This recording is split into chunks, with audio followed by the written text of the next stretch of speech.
Okay, hi there, and welcome back to season 3 of Cyburst, a podcast about science, popular culture, and entertainment. And welcome to our very first live show. So good. I can see a few familiar faces in the audience and a few brand new ones. So welcome everybody, and thanks so much for coming. This podcast is for everyone, no matter if you're a software engineer, a painter, a knitter, or a neuroscientist. We are your hosts, Isabel and Ella, and we are two science communicators and solar punk enthusiasts taking this podcast on a journey this season into hopeful futures. So coming up for you this episode, we're talking about science, community, and third places. We are coming to you live straight from the wonderful third place that is the Woden Library community rooms in Canberra, ACT.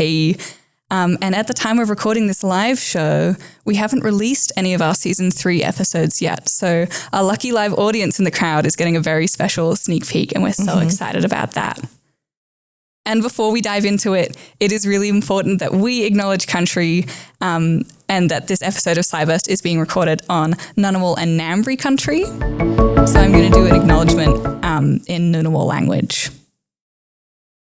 Daura Nuna, Daura Ngunnawal, Yangu, Nani Manyan, Duni Manyan, Ngunnawal Wari, Dawa Wari, Dindi, Wangirilidjin Yin. This is Ngunnawal country. Today, we are all meeting together on Ngunnawal country. We acknowledge and pay our respects to the elders. Thanks so much, Ella. That's always lovely to hear in language. And like you said, it's always important to remember where we are. And for our live audience, I just want to draw your attention to the artwork we have behind us. This is a painting called Relationships by a Ngunnawal woman called Lenice Letty Keane. And the symbols in it represent two people reaching out and coming together at a meeting place. The smaller circles represent connection and community relationships, and the outer lines represent the journey towards true reconciliation and our walk together, while the outer arches symbolize place and diversity of community. And I think this is really beautiful and fitting for this podcast episode all about the science of community and third places. Yeah, absolutely. So without further ado, let's dive into it. So Ella, do you want to give a bit of background on third places? Yeah, absolutely. I'm super excited to give us just a little introduction to third places for this first part of the podcast. As always, our Cyburst episodes are split into 3 parts. So like I said, the first section is going to be some context on third spaces, places, and community. The second is going to touch on the science and evidence behind community space and the good it brings us. And then our third part will be how all of this fits in together for our vision of a future, better solar punk world. So with that said, part 1, community spaces, third places, walkable communities. Basically, this is kind of like a how-to guide for community. And we're going to start at the top with a definition of third places and spaces. You might be wondering, wow, Ella and Isabel have mentioned this like 4 times. Yeah. What are they actually talking about? The term third space comes from 1989 and an American ecologist and former politician, Ray Oldenburg, in his book, The Great Good Place. So this term refers to community places that function as a place to bring people together and a place where conversations and dialogues happen frequently and very comfortably. So this is where kind of like the phrase started out from, and there are a lot of criticisms to Oldenburg's work, but a lot of work builds off of it, and that kind of takes us to the meaning of third places, which we're going to talk about today, which is kind of like where that theory has transition to. So Oldenburg posits that third spaces are informal public gathering spaces, but a more modern understanding of these would be specifically places that welcome all types of people, places of importance for everyone in the neighborhood. And that's really, really crucial to our solar punk understanding of this concept. Yeah. So like we said, we're recording this at a library. A library is a great third space representation. Oldenburg's book mainly refers to kind of like bars. But you can argue that parks and other natural spaces as well as buildings are third places. And typically there should be like a really low barrier cost to entry physically or in terms of money and accessibility as well. Yeah, so third places are essentially anywhere that's not at home, which is a first place, or work or school, which is a second place. And these places are neutral and accessible places, like you were saying, Ella, that are also often walkable and offering social connection. And examples include libraries, like the one we're in today, local parks, farmers markets, the beach, gyms, coffee shops, and so on. You can also have this thing called virtual third places. Ooh, tell me more. Which serve different purposes. Embodiment is a really important part of in-person third places, whereas online or virtual third places are things like forums, social media groups, online games, which can definitely still be places for connecting with others and building community, but don't have that physical or nature aspect necessarily. And here I actually just wanted to talk quickly about virtual third places and teenagers. Okay. Because we've kind of created this problem of, well, we don't have spaces for you to hang out safely, or many of them, but why are you guys on your phone all the time? And so I'm thinking that maybe teenagers are gravitating towards online third places because there aren't really in-person ones for them. And third places like skate parks are good, but not everyone is interested in that. Not every teenager is interested in that. And we really need diversity and probably more dedicated teen spaces that are open outside of school hours. Yeah, and like you said, that embodiment and being able to physically be in that space is really important, as well as the online spaces. And I've actually seen some discourse recently that refers to online community spaces that aren't work or home, being referred to as fourth places. They are an additional thing to third places. They fulfill kind of like a different need in the community. Oh, yeah. So while we're talking about fulfilling needs in the community, I think it's also important to touch on spaces that aren't meant for every person, because we actually have quite a lot of those right now. And I think this is why me and you and a lot of other people, you know, third places is a really popular topic in discourse right now.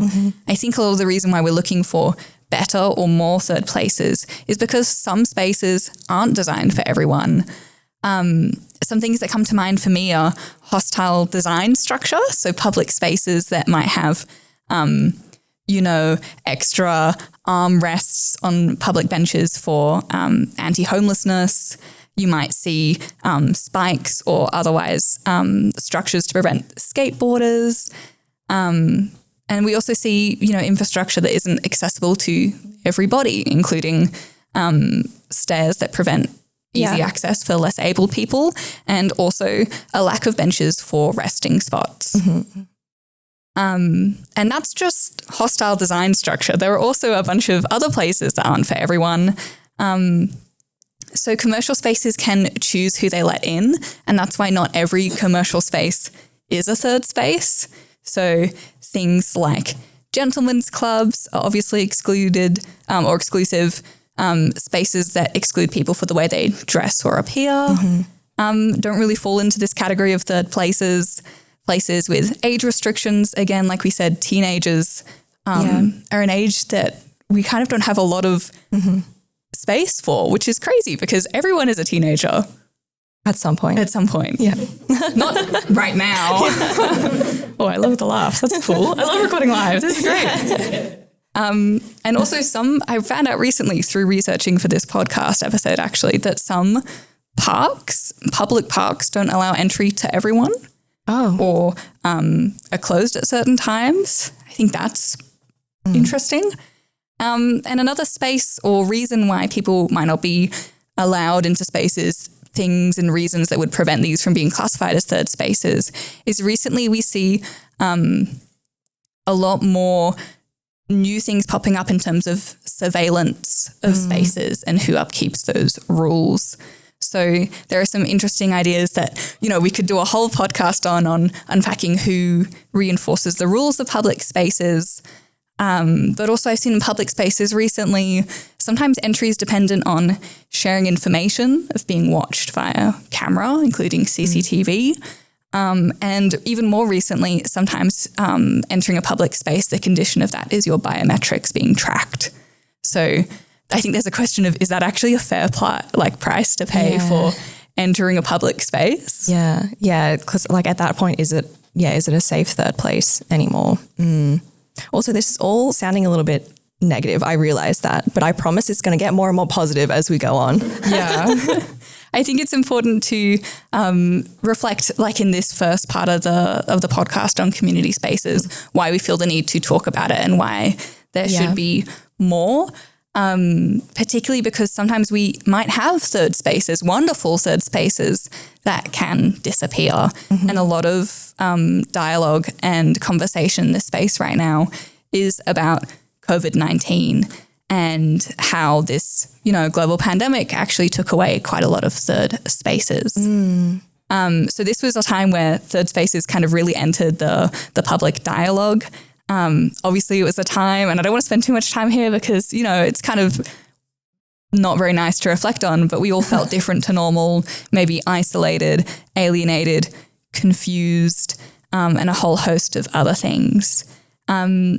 And as we began replicating some of these feelings online, that's kind of when we saw these fourth online spaces opening up, but they were missing something. We were still craving that connection, the physicality, the embodiment, the X factor, the je ne sais quoi of being in a place with people and connecting to those people in person. Something that, video chats just couldn't quite close that connection gap on. Yeah, I remember when we were going through lockdowns and there was just this constant craving of I really badly need to go for a walk to my local park, but that was not always allowed, which is really hard. So that's a great example of you craving that third space and really, really wanting to get there and go there.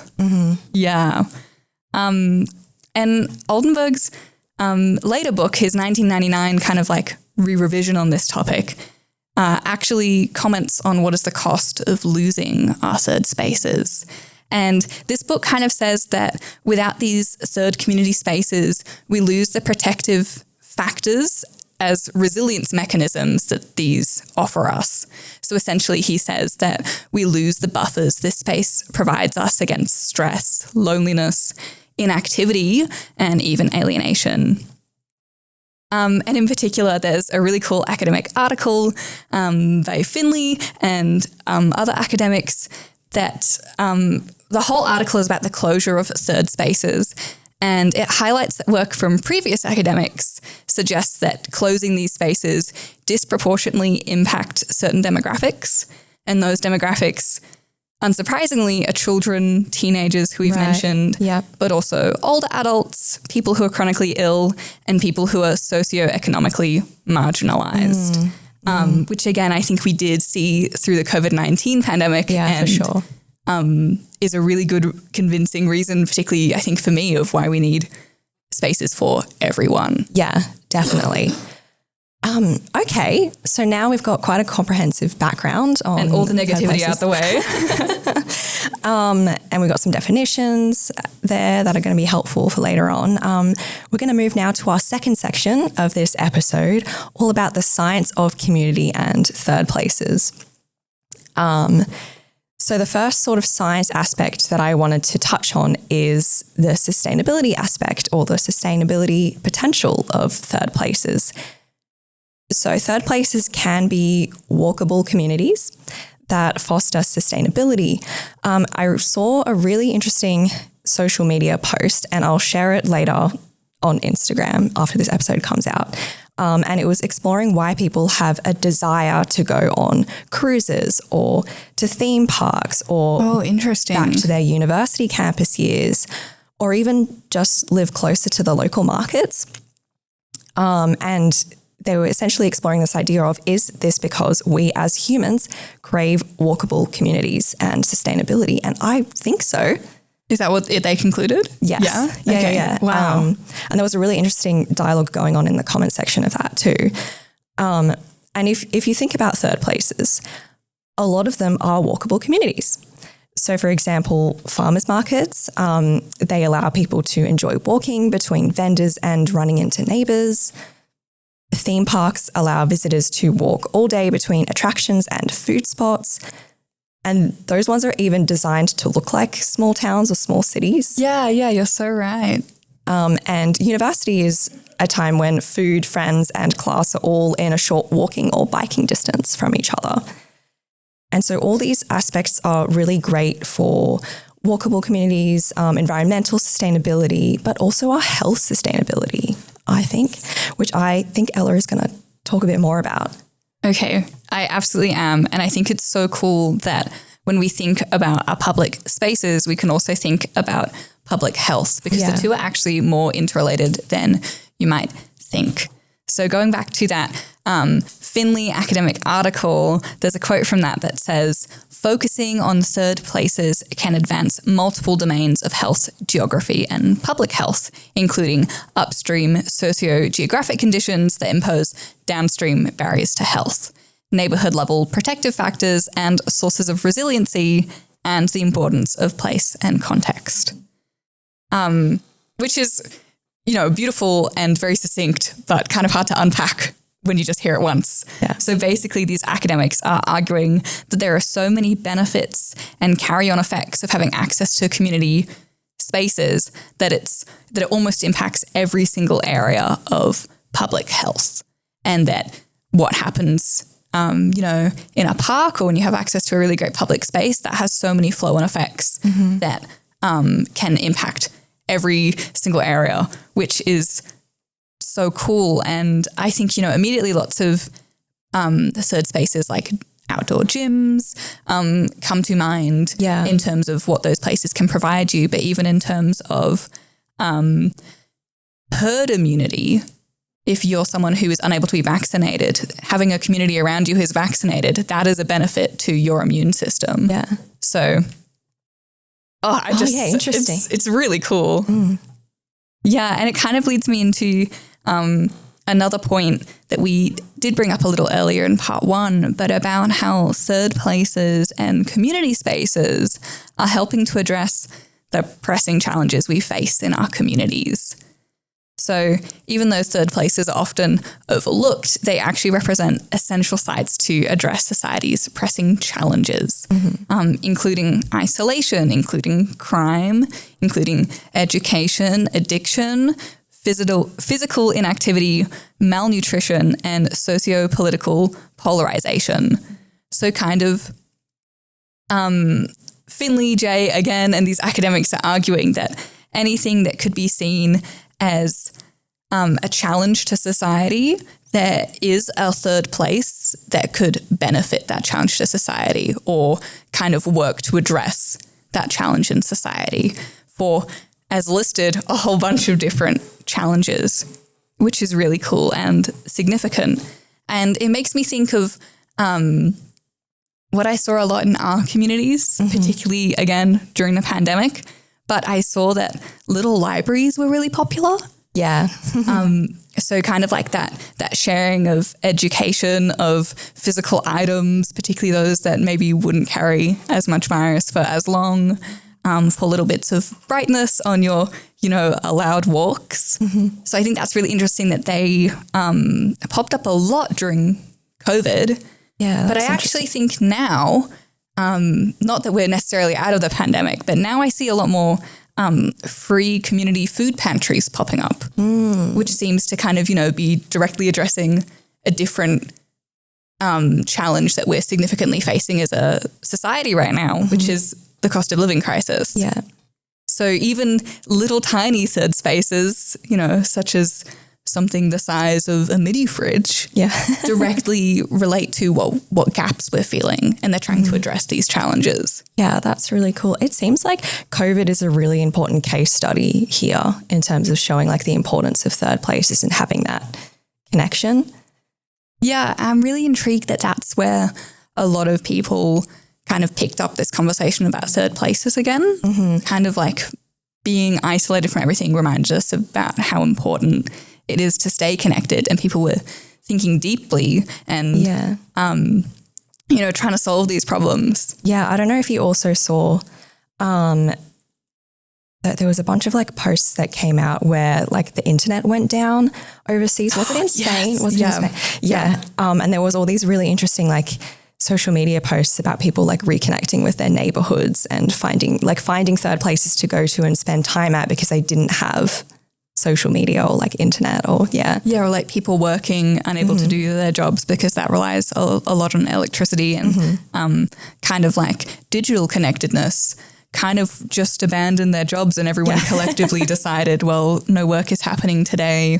People going out into the street. I saw lots of videos of people kind of like sharing bottles of wine or lemonade, and kind of one person would bring like a resource to a group of people they were sitting with, and everyone would kind of gather round. I also saw lots of videos of people getting out their books and reading like books in the park or on the street, and then the video would zoom out and you'd see, you know, rather than the 3 people it was focused on, like the 20 people who were all doing the same thing. It's interesting how like-minded people can become when there's a barrier to the things we have pressures on to do. Yeah, for sure. I also saw a lot of people dancing and singing, just coming out into the street, like they're in their neighborhoods doing that, which is great. So joyous. Imagine if there were like more spaces that curated that. I think that's so special. And I think also neighborhoods mean perhaps more than we might care to think about day to day. So like an academic, I guess, definition of a neighborhood would be that places in which people live, work, play, and receive care, and that these represent a convergence between the built and the social environment, which I think is a very, very interesting point. A building is not a third place. It has to have that social and community element. Okay, yes, yeah. To be a neighborhood, not even to be a third space. So I think that's a very interesting, similarity they share. And apparently literature generally concludes that living in neighborhoods with limited accesses to resources such as healthy foods, recreational opportunities, and higher levels of social disorder such as distrust or violence, that is time and time again associated with negative health outcomes. So again, we go back to how this impacts your health and your body. And people who live in those types of communities often rate that they have poorer self-rated health, stress, and a higher prevalence of even chronic disease and increased mortality. So living in a good community is really good for you. Yes, yeah. And I think that's not something we necessarily think about day to day, or, you know, maybe we think about when we're moving house. But there's actually so many cool and meaningful impacts that being part of a neighborhood gives. Yeah, especially like the social support aspect, because I even remember how important that was during COVID too, because that was the only really social interactions that you got to have was your local, like very, very local community. And also anyone who owns a dog will know too, like you get to meet all of your neighbors, and that becomes really important too. I only knew my immediate neighbors before I had a dog, but now. Wow, dog unlocks community. Yes. You heard it here first. It's true. It's true. Even people who don't have dogs, if you have one, you know, they'll want to come and pat it. Oftentimes, I'm thinking not just in the vans of COVID, but when we had a family dog, I remember lots of kids on the street as we walked, you know, wanting to come and pat our dog who looked like a puppy all throughout his life. And I think that's really special too. Like what a cool moment of connection that wouldn't be there without that animal. So interesting bringing that non-human element into kind of this discussion of people and place and space. Yeah. So cool. And actually, a recent study published in Nature has established that your lifestyle choices impact your longevity, so your lifespan, more than your genetics, which I think is something we're kind of told the opposite of. But this study reinforces this perspective. So environmental factors, and this includes your neighborhood, your Yeah, so environmental factors, they account for 17% of variation in your lifespan, whereas genetics, according to the study, only impact 2%, which is actually like a huge difference. Pretty big. So I think it's really important here. And hearing this study, it made me reflect a lot on how our neighbors, our community, our friends deeply impact us, even to the level in which the length of life we achieve is, which is kind of phenomenal. One thing to note about this study is this was observational. So while in science we'd say we can't presume causality, we can really look at this correlation. And I think hopefully this is something we see more studies on.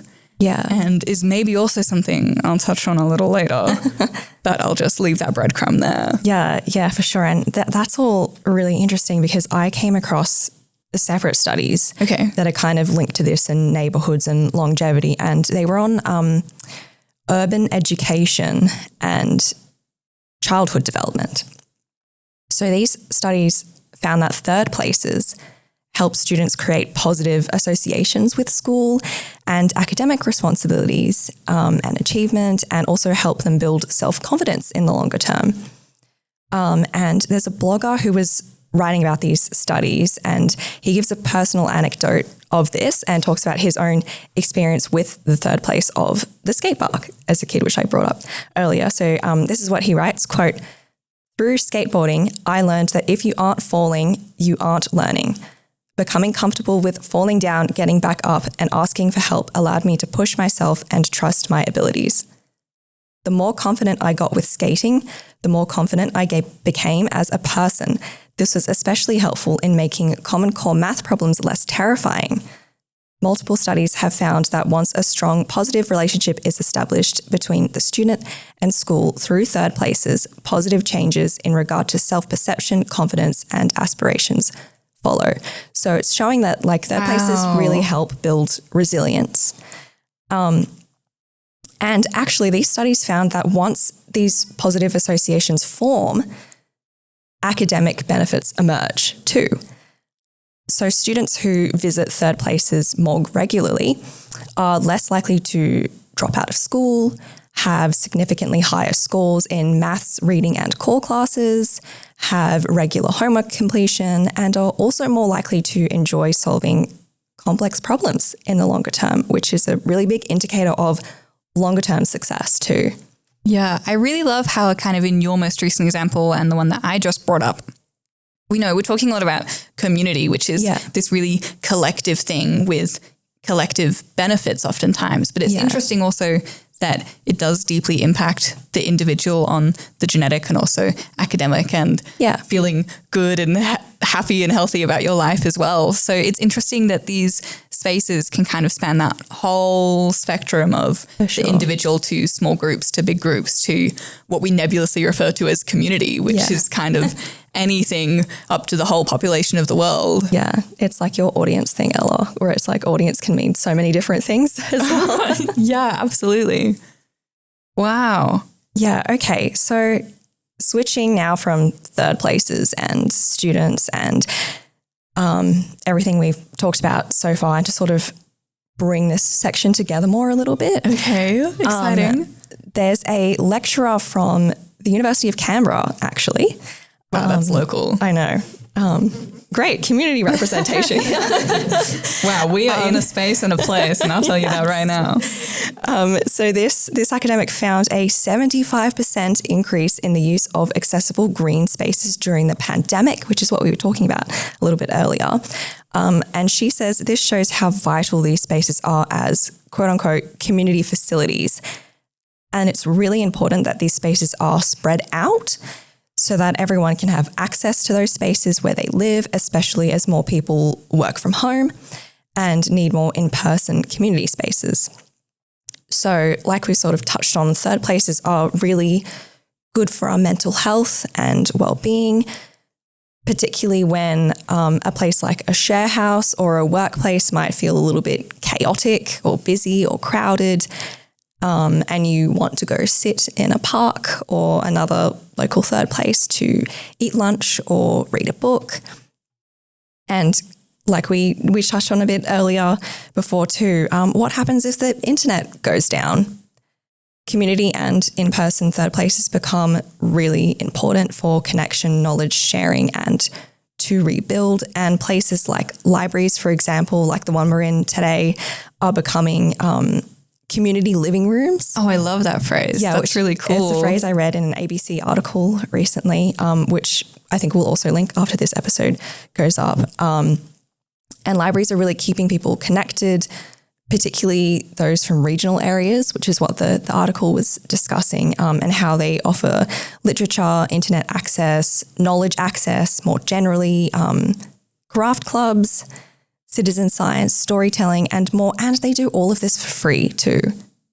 Yeah, so cool, so crucial.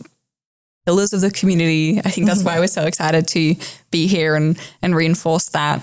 But what you were saying before was interesting, talking about, we've discussed third spaces as being a space other than work or home. Yeah. If you work from home, third spaces kind of almost have to pull like double their weight because everything you do can be, contained in the same building.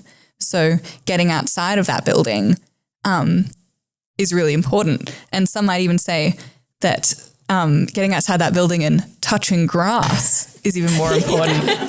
And this is a thought I had this morning that I was like, Isabel, we got to find a place to talk about this. And we've spoken a little bit about how kind of internet slang, or specifically like talk from video games, enters, popular speech patterns and kind of become naturalized. And in the same way that third spaces, in their original text kind of meant bars, which I wouldn't say are very community spaces, particularly when we're talking about children and teenagers. Yeah. But kind of like the modern understanding of third spaces is something much more community oriented and wholesome, may I dare posit, more wholesome than a dive bar, which is repeatedly comes up in that book, which I think is an interesting place to start the third space talk from.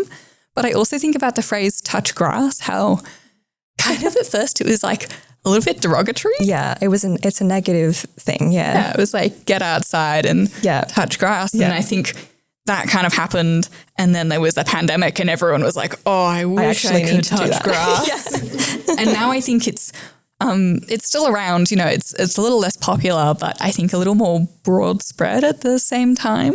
And I think now saying touch grass is a little more wholesome. Yeah. And you had another similar example. Yeah. My Instagram is full of reels that are like, when you get the feminine urge to just hug a tree for an hour. And just someone just walking up to the tree and hugging the tree. But we see kind of like that really positive framing where people are like, particularly in online spaces, so much more accepting that the online space can't offer you everything. Yeah. And it's really important to find a third space and touch the grass and hug the tree and acknowledge that as a human being, you deserve to be fulfilled in all the areas that call to you. Yeah. A weird place to wrap up that article or that kind of like second section on all the good things that community can bring you. But I think it's important to kind of reflect back on, we just covered a whole bunch of ground of how community spaces, like by literally being in this room and listening to this podcast, like this is impacting like in a small, minute way, like your health and well-being and how connected you feel with other people and your chance of revisiting this space and a whole host of other incredible things. And hopefully you also feel like really good while doing this. Yes. And I think that's so cool. Yeah. And it just makes me really, really positive for kind of like the future of if we can do this now, how can we become even more interrelated and have even better community spaces and places in the future, heading to a more sustainable world where the definition of sustainable also includes social. Yes. So I guess let's move into talking about let's do it. Positive futures. Positive futures, how this ties into solar punk. So this is part of our season on solar punk, which is kind of like essentially a movement about communities and environment and technology, and how collecting the three of them together will lead us to a really, really positive place and away from, a cyberpunk hellscape that we sometimes may feel like we're getting towards in our day-to-day. Yes. And so our first 2 episodes of this season, which haven't come out yet, and you guys are getting a very exclusive recording here, we did one on the systems part, like the technology part, one on the sort of punk aspect, and of course this is our like community aspect episode. Yeah, so we don't get to really cool things without people working together. Yeah. Is kind of the solar punk vibe. But more specifically in this episode, we want to talk also about the access to third spaces we have now, and more than like the physical, tangible good that we can see communities bring, which might be new technologies, or even like physical spaces, but talk about kind of like this intangible community space, and the space can be like a little bit of pavement with chalk on it. Yeah. And the reason we want to talk about this is because, and by this I mean talk about the future of communities and community spaces, is because one of the things people find the hardest to imagine is how we get to a future that's more positive than now. Yeah. So the reason we really love solar punk and narratives is it's because this tells us and shows us the way to get to a more positive future where we have more community interaction and a whole host of other things. And where also these community places are abundant and meaningful and accessible. Yeah. Yeah. Yeah. So let's have a chat about this beautiful future we want to like paint and build and get to collectively. Yes, it's definitely harder to think about the more positive things that could arise versus negative. It's easier to be negative. So let's talk about a few things that we could see in the future of community. Yes.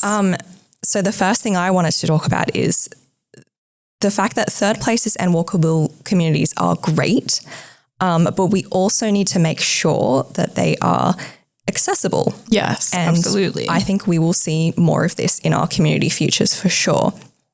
And so I'm thinking about things like, well, actually Ella touched on this a little bit at the start of the episode, but things like wider paths for wheelchair users, less stairs and more ramps, flatter and less uphill. Objects need to be easy to navigate around for people who are blind or have vision impairment, and even having more benches or rest stops every couple 100 meters makes it more accessible, or being open and available outside of regular business hours or school hours.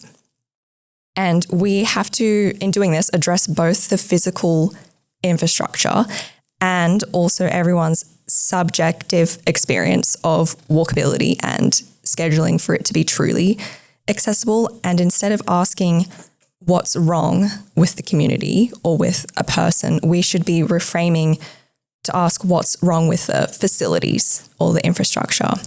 And so I really think that future third places will have more of this emphasis on flexibility, adaptability, and community-driven design. Yeah, so our future third spaces, we hope are even more accessible than our current spaces and build on our current adaptive designs, or even are co-designed from the very beginning of their new spaces to kind of be more accessible. And I think that's so exciting. And knowing that we have so many of those solutions here already, it's just implementing, I think, is a really tangible way of seeing the future. Like, we're so close to this being like a little bit better for everyone, not just, 80% of the population, which is so cool and excites me so much. I feel like I've just been like lit up a little bit inside thinking about that.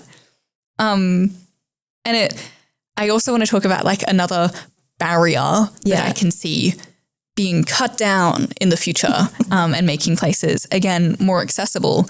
But in this kind of like scenario, the barrier I'm talking about is cost. So again, in the original imagining of third spaces, these are places where you go to and you pay a little bit of money, but not much. And it's not supposed to be a big barrier. You should just be able to, grab a coffee or a drink. But I do think that a lot of places that we find really fun and that we'd maybe love to hang out, particularly at the moment, again, in a bit of a cost of living crisis, these places have a huge cost barrier, and we don't want to go and get a coffee every day. Like we feel like we can't justify that. But that doesn't mean we shouldn't have spaces. So I think in the future, our community spaces will have even less of a cost barrier. Yeah. And there's a solution, and get this, the solution might just be community. Yeah. So there's this brilliant solar punk magazine called Solar Punk Magazine. And they're actually great. They do exactly what they say on the tin. And they talk about the barrier to entry for them as creators of wanting to eat organic food, invest in a home battery, invest in a renewable powered car. And they talk a lot about how climate change is a global and systematic problem that we are trying to solve. And these are actions they'd like to take towards, getting to there. But they talk about because it's a global and systematic problem, there has to be a collective movement to solve it. And that's where community comes in. So a group demanding change. So bringing down these barriers together, and they talk about how in community we will find answers to these problems. Yeah. And then it would be easier for everyone to have a home battery, or maybe instead of everyone trying to focus individually on a home battery, there might be a community battery. So a lot of our individual problems, because they're part of such a huge system, community is the answer, which I think is so delightful. Yeah. Yeah, I love that. And I guess if you want to get like really solar punk about it too, I think you would get even more green spaces. Like a lot of the third spaces would be green spaces and would be interacting more with the home or with school or work too. Yeah, because I think the other thing is like when we feel that a problem is individual, we can only apply our individual skill set to it. Yeah. But when it's a community problem, all of a sudden you've got a whole bunch more interesting people and cool ideas to kind of bring into the mix. Yeah, and to also get a bit meta about it too. Okay, tell me. The problems of the third places at the moment will be resolved in the third places if it's about community. So yeah, and that's exactly what we were kind of talking about earlier. Is that community finds the problems that community faces. So cool. Yeah. And so I personally really believe that third places, especially those like this library that we're recording in and gathering in, are the heartbeat and the glue of community, and that they will become even more vibrant and important in the future. So beautifully spoken. Thanks. Wow. And I think reflecting back on everything we've spoken about, in using those words kind of as a framing, we've spoken a lot about the good that community can bring, the importance of gathering, the importance of friendship, the importance of time and of places and of spaces where we can do this. We just wanted to draw your attention to everyone who is in the room tonight. And we wanted to give an extra big thank you to everyone who's here making this podcast recording so special. And we really knew that this was the topic that we wanted to bring to an audience and a community. And it's so exciting to be able to share this with you now in the room. Thank you for gathering. We really hope that a solar-punked future and the solar-punked future of our podcast is and can be a time, place and space for all of these beautiful moments to occur. So it's really great being able to see that happen. Often it does happen on that fourth online space, which is still beautiful, but there's something really special about talking about community to community in a beautiful little room. And so we really hope that by being here tonight, your day is a little lovelier. We hope your future is a little brighter. And we really hope that you look for all the pockets of community around you, particularly in this coming week. See what you notice and tell me. I'd love to know. And we also hope you think about your role in community. And we hope that in thinking about that, it really makes you smile and it brings you kind of like that warmth that this cozy podcast is trying to bring now. But we hope it brings you that, over the course of the coming days. And we also did want to thank those people who are listening over the airwaves for also being our community of people who listen, who watch and who engage. Yes. And on that note, that's kind of the content of this podcast wrapped up.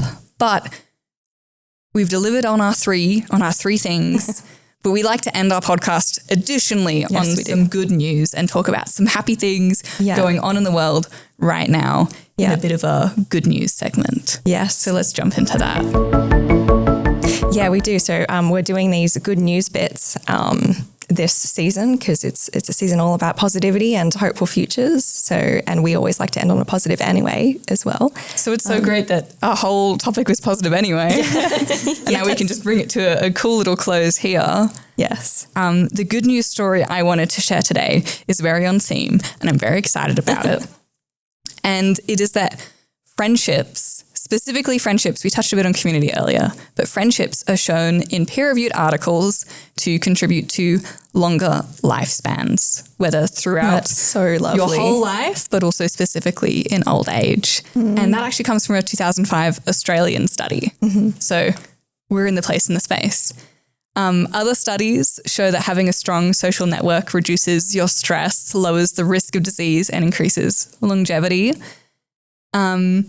And that's a 2010 study and a 2004 study. So those are kind of old. But the reason I'm bringing it up now in our news, in our current segment, is that a more recent and somewhat more robust study in 2023, and this studied about 13,000 people, highlighted that stronger friendships are associated with better outcomes across all indicators they measured. Every single indicator they measured, friendships positively increased that. Oh my God. So that's across physical health, health behaviors, and all psychosocial indicators.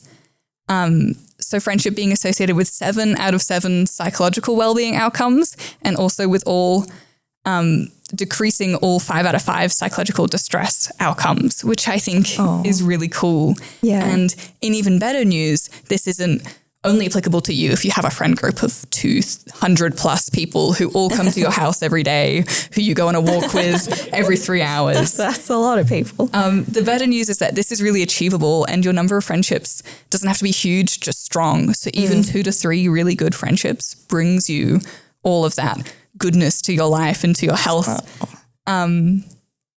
And is really exciting. And I really want to touch on the name of the study, which was called United We Thrive. Oh, and I thought that was so beautiful, and it makes me really appreciative for the friendships I have in my life. Yeah. Oh, that's so great, Ella. Thanks for sharing.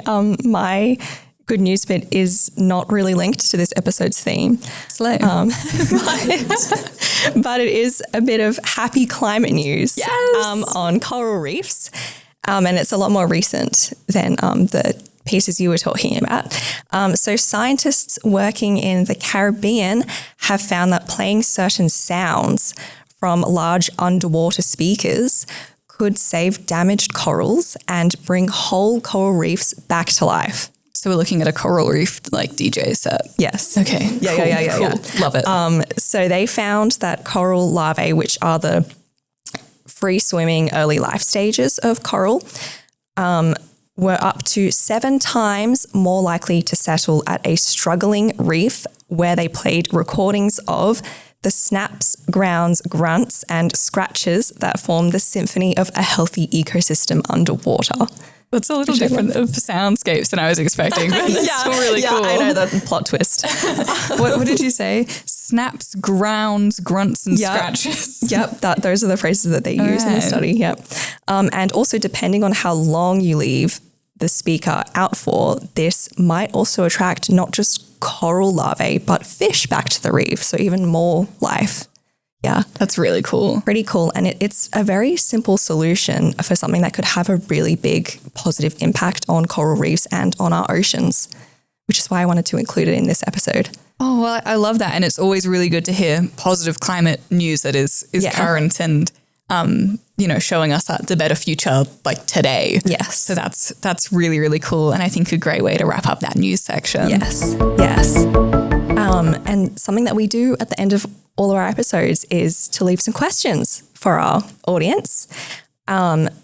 So live listeners and listeners online, what is your favorite local third place and why? How is it fostering community? And is there sustainability or science involved?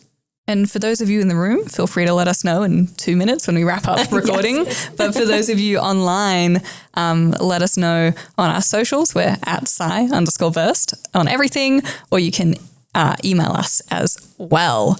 And we wanted to give an extra special big thank you to our live audience and to all other listeners. And thank you all for tuning in. Yes, and thank you also to Inspiring ACT and the ACT government for making this live show possible. Also the Woden Library for their wonderful support. And their amazing staff. Yes.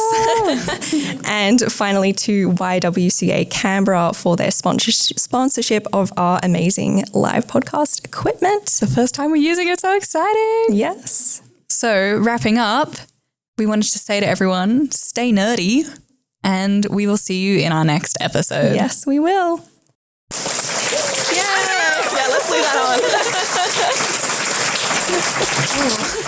It's even better without the headphones. I know, it sort of muffles it a bit, hey? Yeah.